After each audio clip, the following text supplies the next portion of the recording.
ราคาน้ำมันโลกปรับขึ้น 5% ภายหลังทำขู่ถล่มอิหร่านอีก 2-3 อาทิตย์ เวลา 8:49 นาทีวันที่ 2 เมษายน 2026 สำนักข่าว CNBC รายงานว่า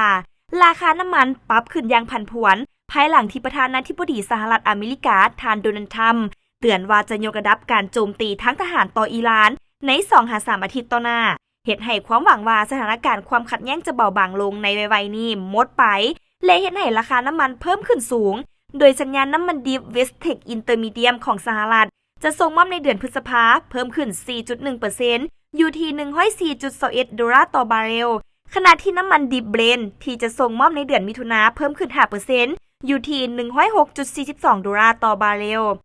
ในเวลากล่าวแถลงต่อประชาชนเมื่อวันพุธที่ผ่านมาท่านทรัมป์กล่าวว่าสหรัฐจะโจมตีอิหร่านอย่างหนักในช่วง 2-3 อาทิตย์ข้างหน้าสหรัฐจะเฮ็ดให้อิหร่านกลับไปสู่ยุคหินอย่างใดก็ตามทรัมป์ได้ย้ำว่าการเจรจากับเตหะรานยังคงดำเนินอยู่หมายความว่ายังมีโอกาสหาทางออกทางการทูต